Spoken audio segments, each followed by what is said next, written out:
Hi friends, ನಾನು ನಿಮ್ಮ ಶ್ವೇತಾ ಕಿರಣ್. ಯಾವಾಗಲೂ ಒಂದೇ ಥರ ದೋಸೆ ತಿಂದು ಬೇಜಾರಾಗಿರೋರಿಗೆ ನಾನು ಮಾಡ್ತಾಯಿದ್ದೀನಿ ಇವತ್ತು ಟ್ರಯಾಂಗಲ್ ದೋಸೆ. ಇದಕ್ಕೆ ಬೇಕಾಗಿರೋ ಇಂಗ್ರೀಡಿಯೆಂಟ್ಸ್ ಕೊಟ್ಟಿದ್ದೀನಿ, ನೋಡ್ಬೋದು ನೀವು. ಸ್ವೀಟ್ ಕಾರ್ನ್, ಕ್ಯಾಪ್ಸಿಕಮ್, ಆನಿಯನ್ ಮತ್ತು ಸಬ್ಬಕ್ಕಿ ಸೊಪ್ಪು. ನಿಮಗೆ ಇನ್ನೂ ಕ್ಯಾರೆಟ್ ಮತ್ತು ಬೇರೆ ಏನಾದ್ರು ಇಂಗ್ರೀಡಿಯೆಂಟ್ಸ್ ಬೇಕಂದರೆ ಕೂಡ ಆ್ಯಡ್ ಮಾಡ್ಕೊಳ್ಳಿ. ಮತ್ತು ಸ್ವಲ್ಪ ಚೀಸ್ ಹಾಕ್ಕೊಂಡಿದ್ದೀನಿ.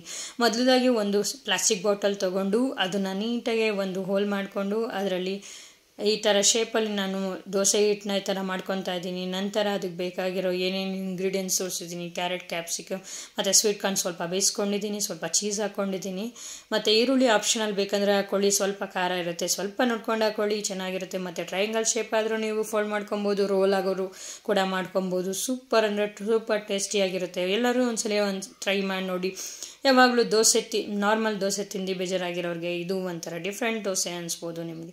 ಇದ್ರ ಜೊತೆ ನಿಮಗೆ ಏನು ಇಷ್ಟ ಅದ್ರ ಜೊತೆ ಚಟ್ನಿ ಇಲ್ಲ ಕುರ್ಮಾ ಏನು ಬೇಕು ಮಾಡ್ಕೊತೀನಿ, ಚೆನ್ನಾಗಿರಿ. Thank you friends, thanks for watching my video. Thank you once again my subscribers.